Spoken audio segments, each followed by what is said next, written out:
I'm the technical lead for IBM Open Enterprise SDK for Python, which is just Python on ZOS, so it's the interpreter itself.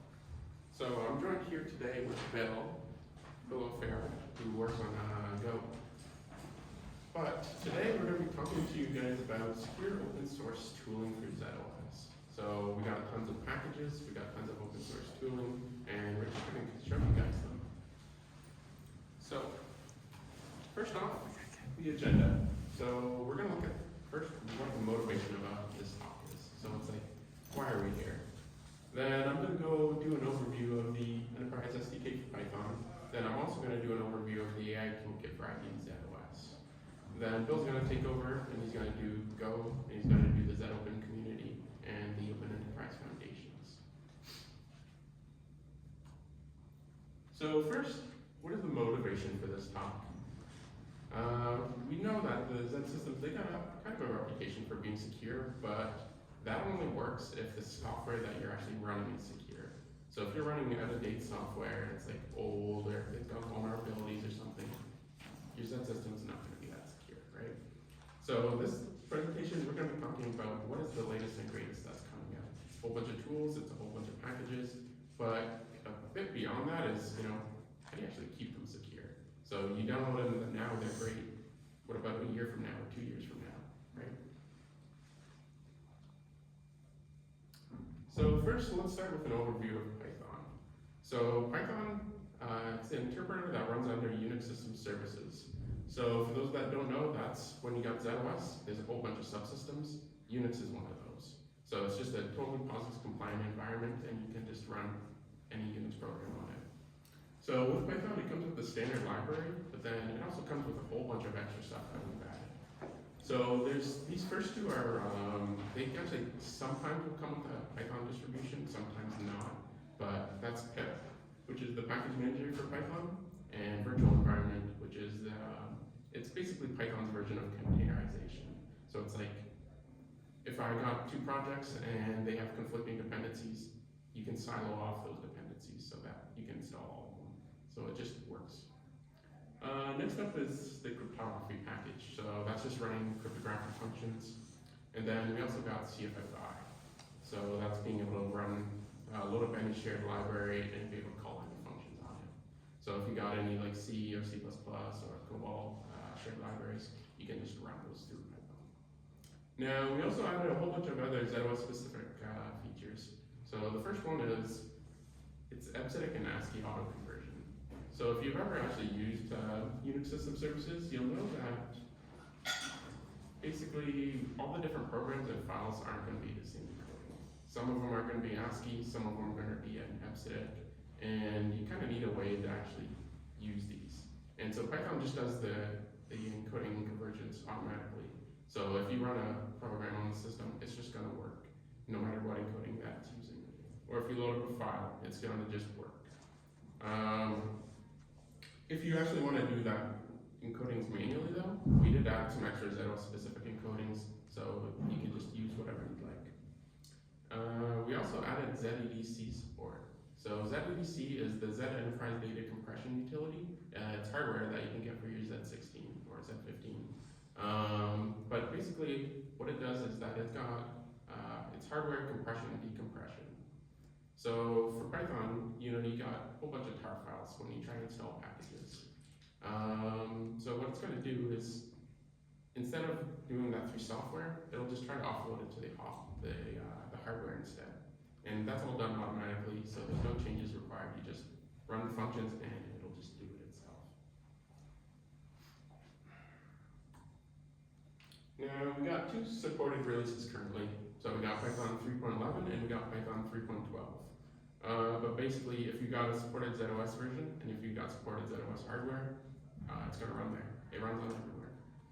Now, in addition to that is that Python is zip offloadable up to 70% of its runtime. So for people that don't know, when you order a Z system, there's a whole bunch of different CPU types that you can get. So they basically just support different types of workloads. So for example, you can get your CPU, which could run basically anything on your ZOS system. But then you can also have the zip, which is specialty hardware or special task, I suppose. You can have other examples like the IFL, which runs Linux workloads.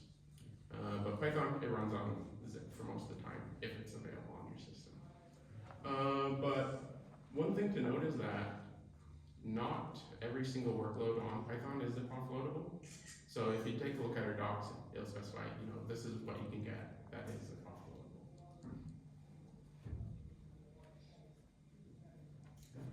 Now, the last point I want to make about Python before we move on, we tried to make it a bit easier to actually obtain Python. So previously you could just download from SMP and you could get it from a PAX file. So that's, you'd go on our website and download it. But now, to make it a bit easier, we also tried to make it so when you actually order ZOS, you can also get Python. So there'll be a little check mark that says, when you order ZOS 3.1 and get Python along with it. So it's just always installed on your system. It makes it nice and easy. But the one other thing that we did recently within the last month is we also swapped the payment methods. So you can see here, there's no charge for subscription and support, there's no charge license. So it's very easy to get, and you can just go ahead and start using it. So now, before we move on to the AI toolkit, I just wanted to talk a bit about pip. So pip is the package manager for Python, so I mentioned that previously. But there's kind of a key point that I actually wanted to mention about this, and that's when people are writing packages for Python, they're not necessarily written in Python. Often you'll find out that they're written in C. So the reason for this is that maybe they want to interact with some system library or something, or some system package.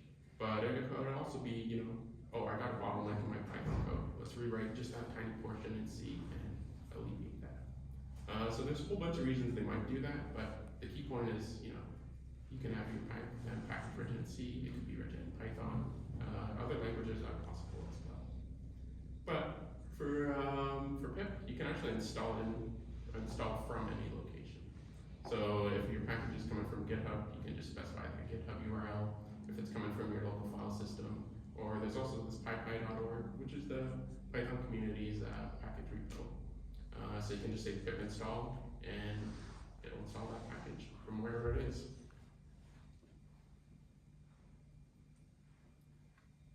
Now, the Python AI toolkit for IBM ZOS is IBM's hosted repository for Python packages. So right now, I believe there's about 230 Python packages that are available on it. So you can just say pip install, pass in the Python AI toolkit repo, and you'll just start installing from there. So there's a whole bunch of reasons that you might actually want to be able to use the AI toolkit, but the first one is kind of that it contains pre-built packages. I had just mentioned, you got packages written in C. So this gets rid of that necessity to actually have a C compiler. They're all pre-built, so it's basically, your installation time is, as long as it takes you to download, really. So you don't actually have to start building files and maintaining those packages yourself. You just download them off the AI toolkit and you're done. Yeah, but one other thing that's relevant to this talk is that IBM's doing a whole bunch of static scans on these packages. So it's looking for vulnerabilities and whatnot. And because of that, you can always just download the latest packages off the AI toolkit. And you don't actually have to manage that yourself. So it's just kind of easy to use.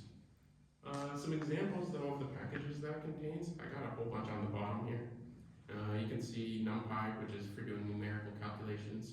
You got SciPy for doing scientific ones. You got Flask for hosting websites. You got scikit-learn for doing machine learning. You got Matplotlib, so creating graphs and diagrams and stuff. And SQL Alchemy for connecting to your databases. So there's tons of packages on here, and they cover a whole bunch of different workloads. But in general, as long as they're related to AI, you're going to find these type of packages on the AI toolkit.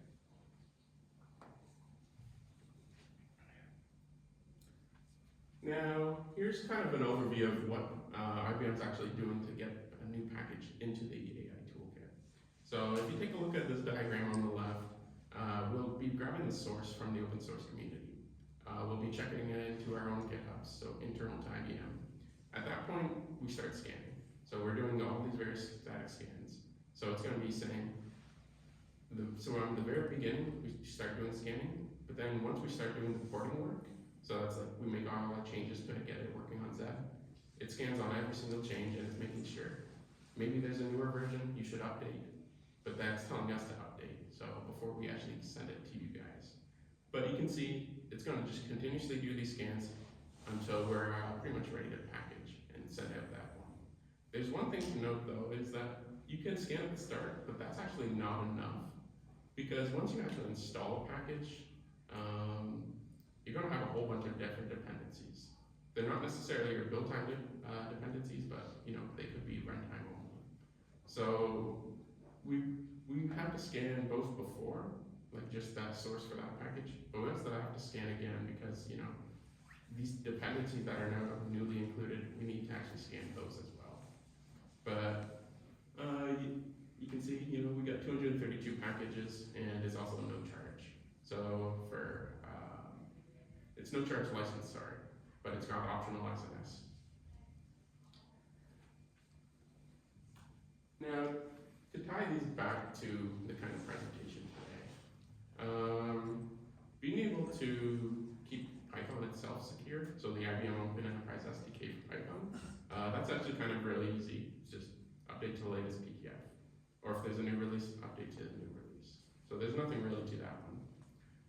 But if you wanted to keep your Python packages secure, whether they're coming from the AI toolkit or if they're coming just from pypy.org, pip actually comes with this this command called pip list --outdated. So when you actually run that on your repository or your packages, it'll tell you, this package is out of date, you should update it. And it's really just about that easy. So yeah, that's, I believe, all I got before I give it on to Bill. Do we got some questions about Python? I have a couple. The auto conversion, is that based on tagging in Unix? So it's not, if it's untagged, it doesn't know how to convert it? No, so there's kind of two things. So if it's tagged, then it'll just do whatever is specified. Right. But Python will also try to figure out what the file is if it's not tagged. Okay. So in general, it will always. Okay, cool. And then when you said you can include it now with ZOS, so if you're doing ZOS RSUs, does it pick up the PTFs for Python, or you have to do it separate? I don't know the answer to that, but if you send me a message on the Google app, I can get back to you on that. Cool. And one last one, Flask. Yep. Does that integrate to RACF, or is it still active? So if you actually search up, there's a package called PyRACF, Okay. and you can do anything from RACF, but Okay, it's cool. a package. Thank you. Okay.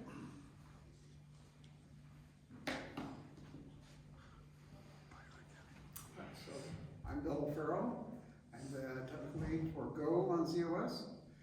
And I'm going to talk a little bit about Go. Maybe you've heard of it, maybe you've programmed in it. Some people aren't familiar with it, so I'm going to cover some of the basics and why you should probably consider using Go. I guess I can close the door now.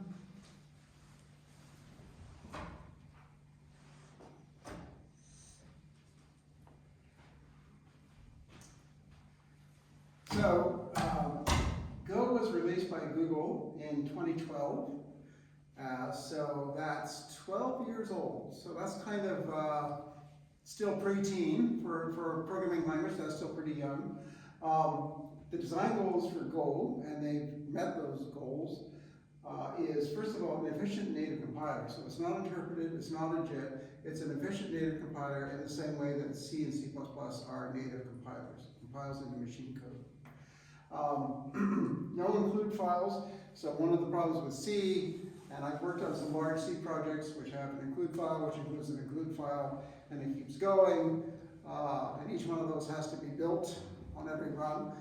There's no include files. Instead, you import your dependencies, and those are usually pre-built. Simple syntax, static typing. Every Go programmer is actually using the same language. Versus in C++, you'll find various idioms, and I might not understand your idiom of C++. It's such a big language. It's a very simple language, and it expands or grows ever so slowly. They are very reluctant to add new features in order to avoid making it too complex. It's memory safe. It employs garbage collection, so you don't have to worry about the problems with C++ with memory corruption. It does interface to C and other languages. You can call COBOL, PL1, etc., etc. Built-in framework for testing and benchmarking. So as you're coding, you write your tests at the same time, and they're available for part of putting it into your CI/CD pipeline immediately.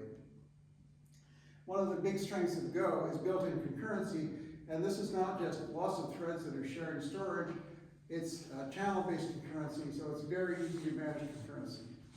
And to create a new Go routine, they're not called threads, they're called Go routines. You just have a function, you say Go function, and now instead of calling the function, you're spinning it off as a Go routine.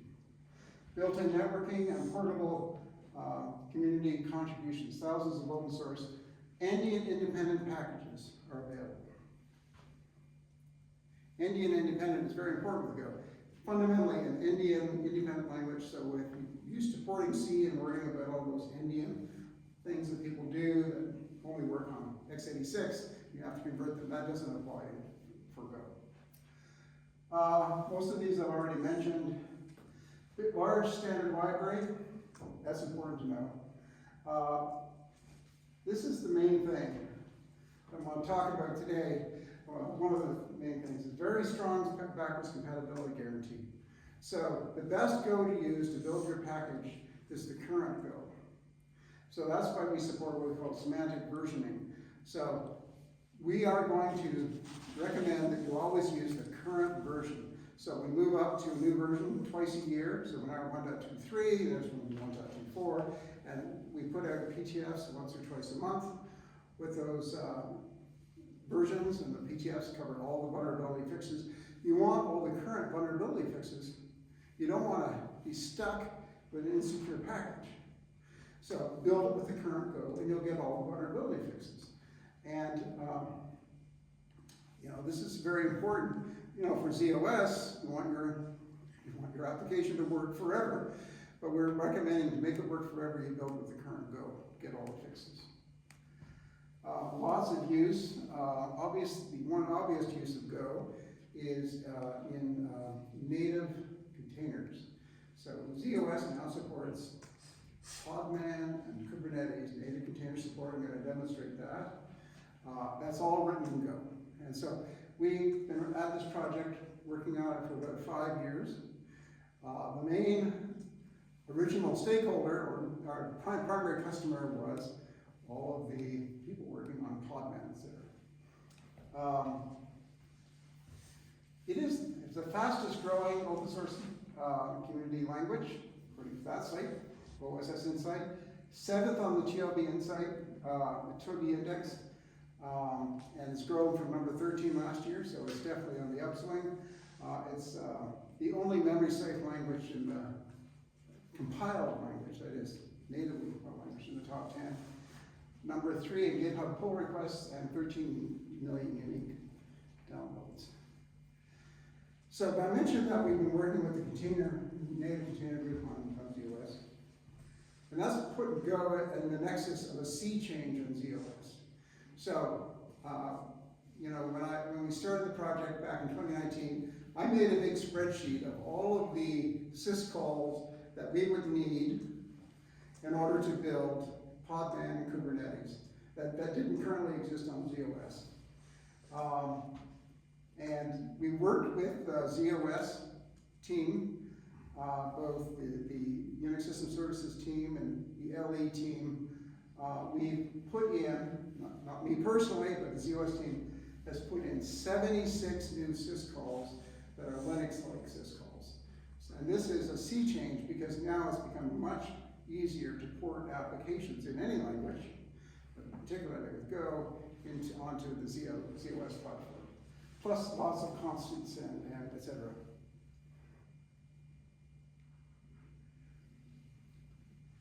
Now, a little bit peculiar thing about Go is that you've got the compiler contains the standard library, but there are these extended libraries that are really part of the compiler, but they kind of live apart, physically apart, and one of the most important ones is Xsys Unix. And Xsys Unix, that's where we put the 76 syscalls. And I mention this because when you're porting an application, you'll need to get the current version of Xsys Unix because it's got all the good ZOS stuff. I mean, we've been putting stuff in there for years, but to get the latest, you want the latest version of that. And I'm going to talk a little bit about workspaces, because if you're going to get the latest Xsys Unix or the latest anything, to make sure that your application uses it properly, you're probably going to want to build inside of the Go workspace, and I'm going to demonstrate that. So, 85% approximately of Go applications that you may find out there in GitHub or wherever you find them, approximately 85% work out of the box without any porting required, and on ZOS.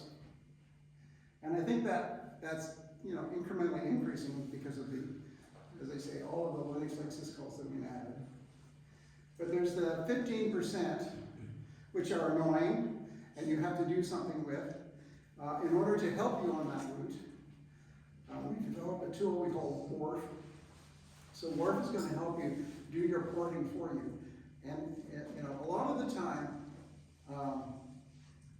porting a Go application to ZOS just involves manipulating what are called build tags. So sometimes developers will put in a build tag and say, I know this works on Linux, so I'm going to tag it as Linux. And by the way, it actually works on ZOS just fine, but they didn't tag it that way. So it doesn't actually build, you get a build error.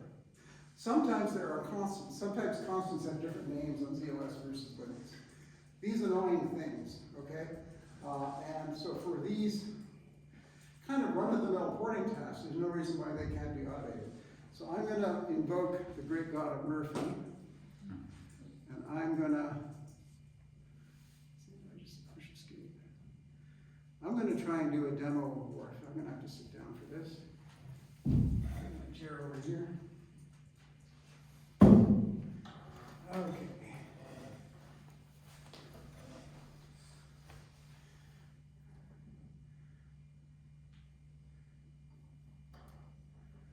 All right, so I'm going to demonstrate WARF, maybe. First of all, I have to set up my environment. We'll do that.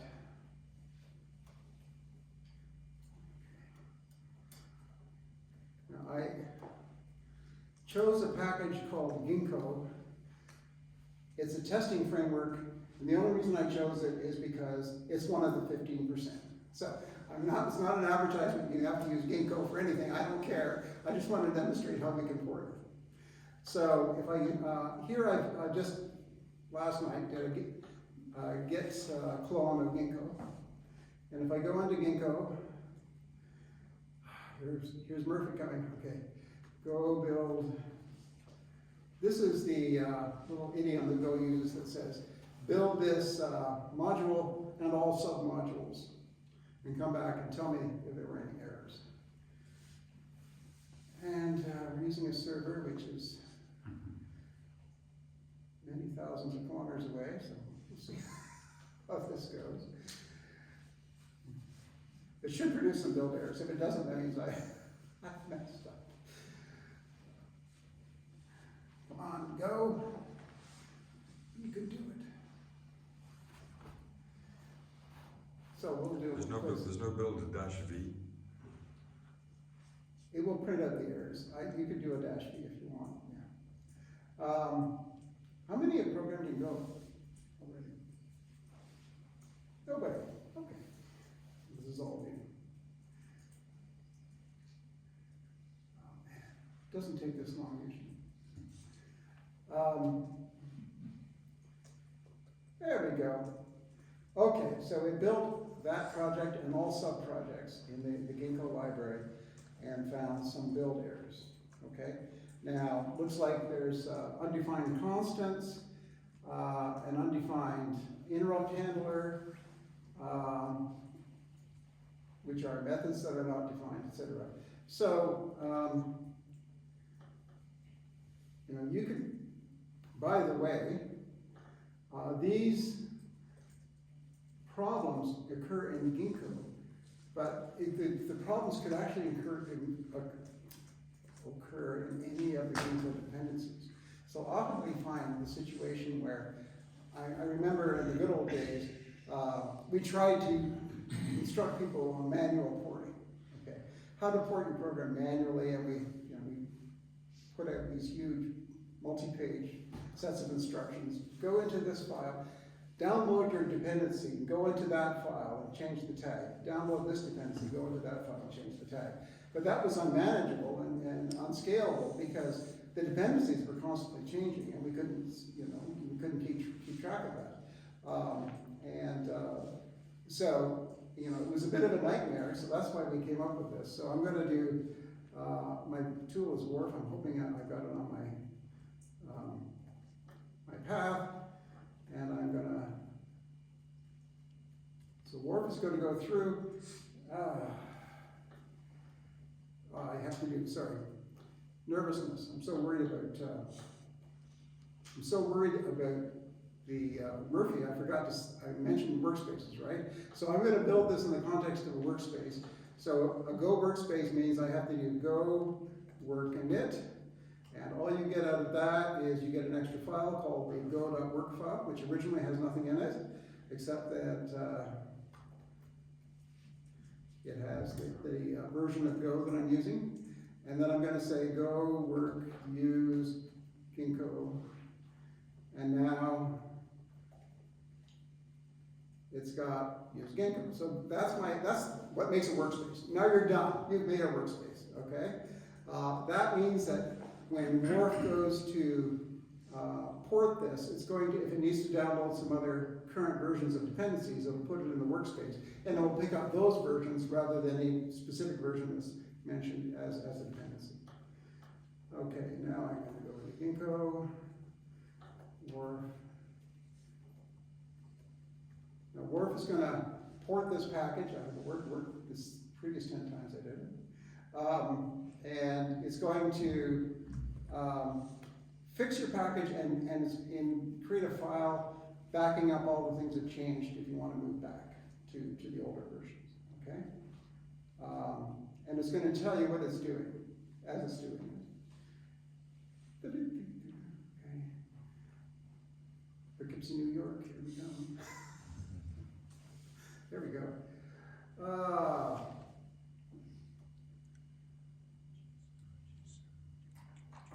Yeah, that's Murphy's Law. Okay. I made it. So what I'm going to do is I'm going to display how it worked the first 20 times I did it. Okay, this is videos.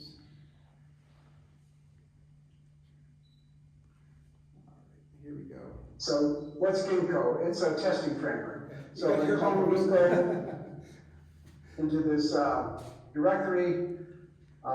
There it is, Ginkgo. You don't really need to know much about it. If I cd into Ginkgo, I think I can skip over the because it has not been ported.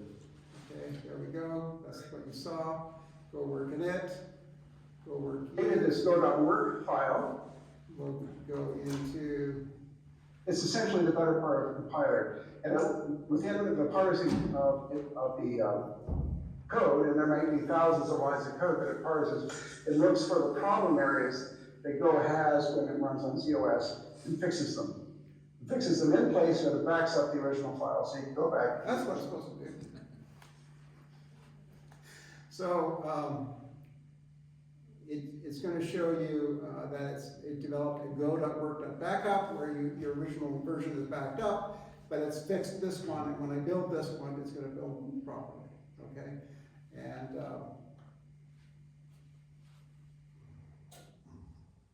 we're going to show it to build. Oh, I didn't. Okay, well, anyway, you'll have to take my word for it. It did build properly after the end. Okay, so that was Wharf. Oops, got this lady here still.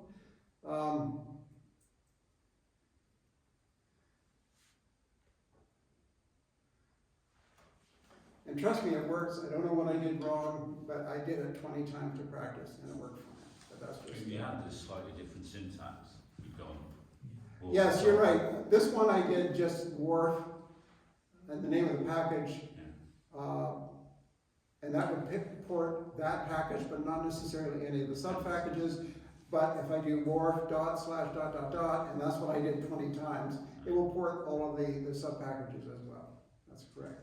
Good call. And it does work. I just, of course, messed up on my environment or something. Okay, moving on. One of the things I did want to show you was go vuln check.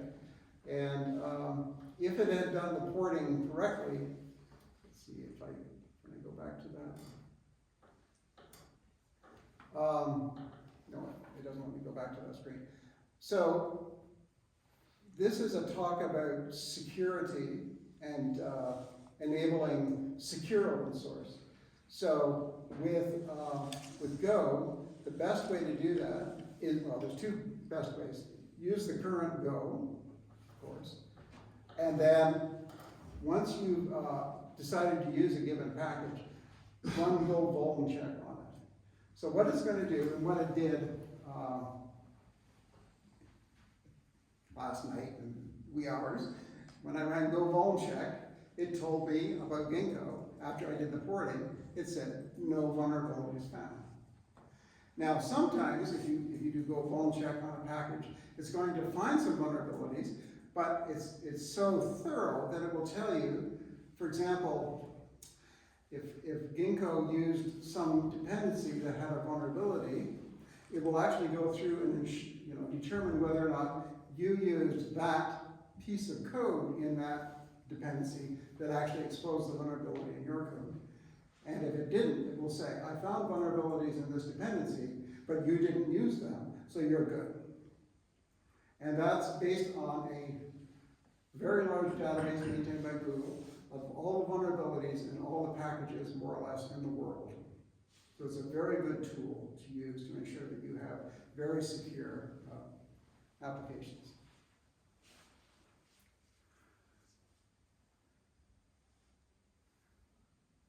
Okay, now what's happening?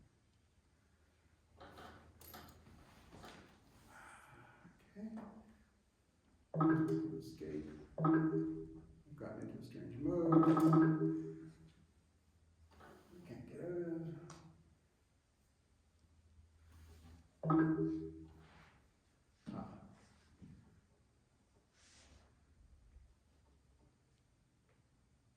Well, that works.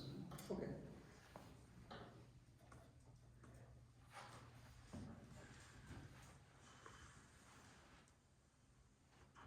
And now it's not showing. This is very crazy. Mrs. Murphy's going crazy here on me. Okay. There we go. Now I want to show you the ZOS container platform. So Go works in the context of a containerized environment. So you may be familiar with containers from the Linux world, and all of that is now available in ZOS. So going through this quickly, if I can make it work.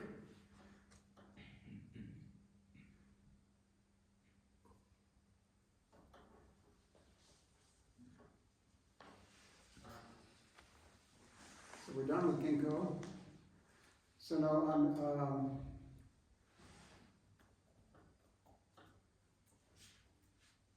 here I have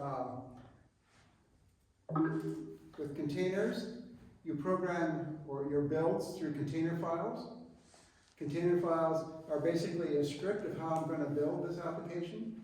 So I picked an application more or less at random, something called Person Web, and it's going to, this one's interesting because it's going to use CGO. I mentioned that we have a way of calling C from Go called CGO. And CGO is, one of the more common uses of CGO is invoking one of the popular databases. In this case, it's SQLite 3, which is written in C. So I'm going to clone a bunch of stuff. I'm going to put it in a workspace. I'm gonna use Go SQLite and put that in the workspace, go work in it. And by the way, I have Go work in it, and I don't have to use Go work use, because I do put it in the init statement directly. So I'm gonna build person web, go build shell person web, that application that basically provides a RESTful interface, and you can access the database through a RESTful interface. And then here's the cool thing about containers, is that after I built my application, I want to deploy it, but I want to deploy it in the skinniest possible container. So you can use this denotation from ZOS, which is the base image. Just use my application. I don't need all of the Go runtime. I don't need the tools. We provide tools in the build environment. So all the famous ZOS open tools that we've been talking about this morning, Git, Make, Perl, are all in the build environment, but they won't be in the deployed environment. And so I'm gonna do go build -t demo dot, not go, sorry, podman.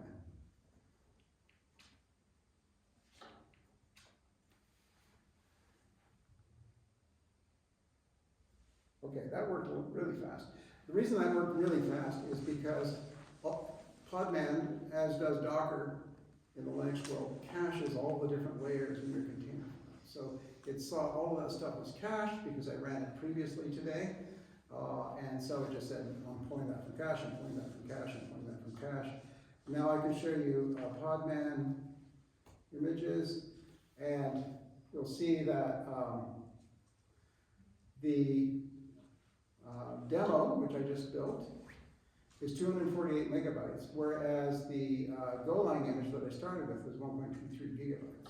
So I used the Golang image, which has a C compiler, and the OEF, Open Enterprise Foundation, is a set of tools from zopen tools that's available on ZOS as a by Pascal requisite, by the way.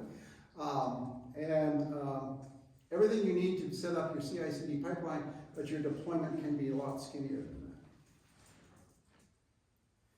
Now I'm going to attempt to go back to my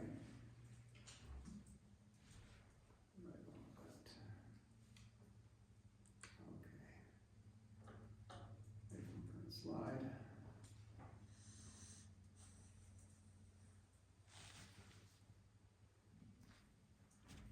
So let's go in the context of the container. We've had Go available on ZOS for several years now. Started playing a video. Now I want to talk about the zopen community.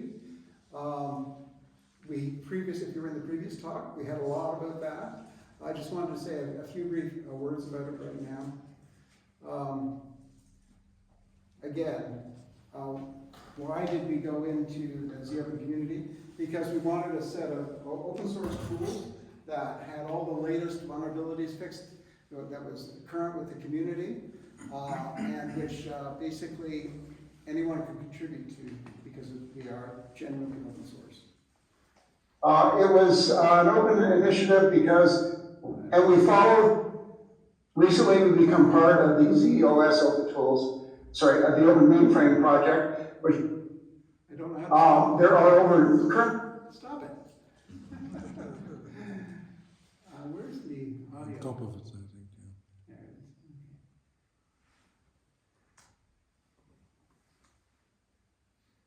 I'm going to end show.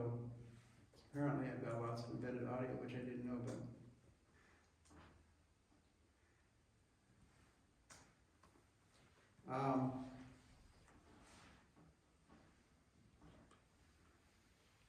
You have about 5 more minutes. There we go.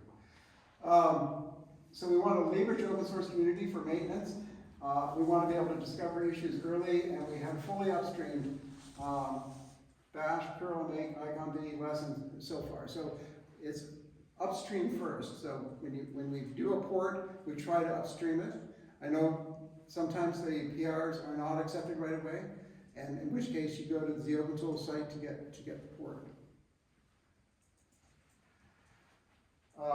We are now part of the Open Mainframe Project. Open Mainframe Project is responsible for Zoe, Galessa, Tessia, and 8 other projects. It improves our credibility, increases awareness, and we're OpenSSF certified and provides funding for interns. Gives us a logo, domain, and access to systems. Now, there are over 200 tools that are available. We have tools for compression, networking, source control editors, security, core tools, computer tech like Perl, which is a language, build systems, and some AI stuff as well. The Llama CPP, you can run the Llama model on your mainframe with Llama CPP.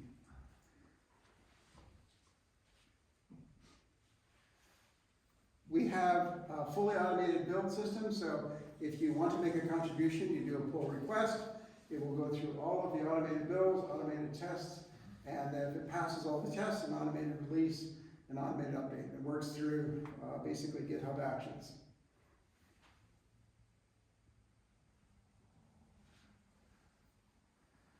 Now, it simplifies the whole environment with a package manager. Install is similar to like brew installer, apt-get, and yum if you've used them before. Now, I have another demo to risk my life with. How this one goes.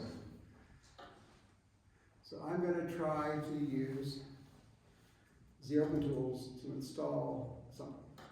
Now, I picked something peculiar because I've got all the other tools installed. So zopen installs, oops. See that? Sed. So Sed is a really ancient editor. And this is how you do it. This is the open install. Do you want to continue? So it's just like an apt-get, if you've ever done it on Linux, okay? Yes, I want to continue.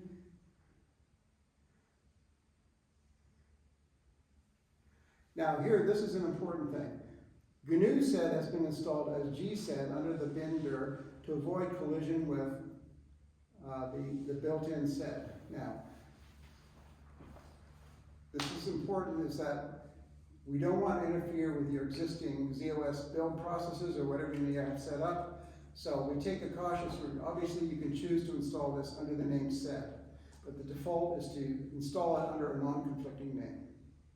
Okay, so gsed is the GNU Sed, the one that's got, if there were ever any vulnerabilities with sed, they would have been fixed. That's the one you get with gsed. And you can still use the old sed if you've got some builds set up with sed, it will still work. Or you can convert them over to gsed. Now, let's see if I know how to use this. Echo hello world. Type that into gsed. Oh, yes.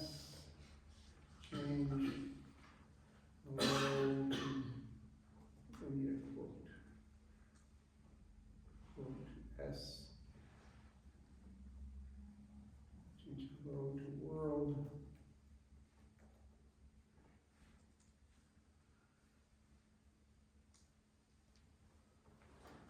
What have I missed? I don't remember how to do it. Maybe I have it in my history.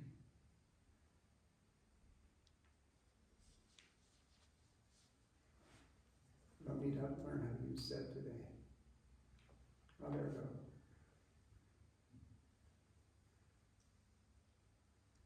Well, that was sed, and I wanted to use gsed, didn't I?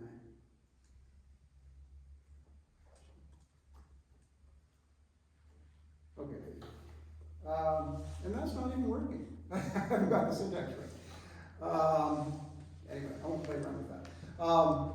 So that's there, and if I want to remove it, because I'm tired of it, because I don't remember how to use it, I can do zopen remove sed.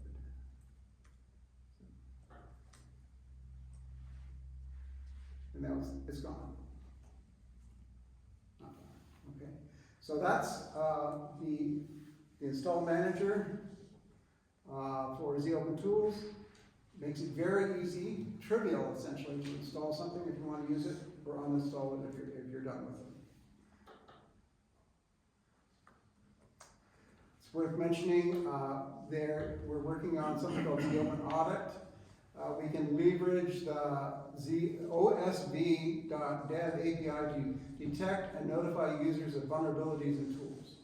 So just as I did Go Vuln Check for Go, this is going to be essentially the same kind of tool, but for zopen tools. So you just use it as, it's in beta now, you can do zopen audit as a command, detect vulnerabilities, and upgrade and remove vulnerable applications if you want to. And again, that contributes to the overall security of your open source software. For future work, we want os.dev to be more accurate, and we would like it to support zopen to disallow the install of tools that have known vulnerabilities. So in fact, we'll say you can't install that. I imagine there'll be an override parameter, but by default, you wouldn't be able to install something that had a known vulnerability in it. We're working on enhanced security and verification, signing and verifying binaries. We actually have done that. That's not work in progress. That is done. So you can use GPG to sign and authenticate your zopen packages. We're working on, almost done, on securing Git commits themselves. So you can sign your Git commits with GPG from zopen tools. And open source static scanning. Again, so that you can do static scanning of your own code or whatever code you're trying to use when you're doing your reporting. And it can identify vulnerabilities. And that's the end of the talk. And these are some upcoming talks you should probably consider that we're going to be participating in. Zopen Tools talk tomorrow, a Python talk tomorrow, and another Python talk on November 7th, and another Go, a more fulsome discussion to go on November 7th as well. So thank you. Are there any questions at this point? Is it eligible? No. Sorry. But it's natively compliant. So it's less important. You know, somebody wrote a blog, and you can look it up, and they were comparing Go with Java. And I shouldn't besmirch Java because it's a great language, but anyway, Go is many times faster. So it's not zip eligible, but on the other hand, it's not as critical for it to be zip eligible. So there is plans to make it zip eligible? I wouldn't say there's plans. There's faint hopes, perhaps. So my question, if you compare performance of Go and C++. So Go is not as fast as C++ with all the options, with C++, 03, whatever, right? You can make C++ very fast. Go doesn't have, Go is designed to be very fast to compile and producing reasonably performant code. So it's not as fast as C++, generally, okay?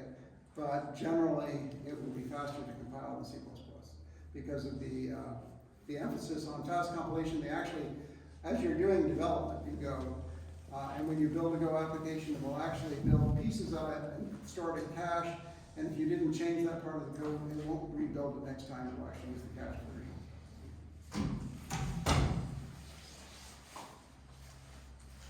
Any other questions? Yes, one question. Go on. No, I just installed Bash, so Oh, okay, good. Nano All right. Nano doesn't work. But Thank you very much.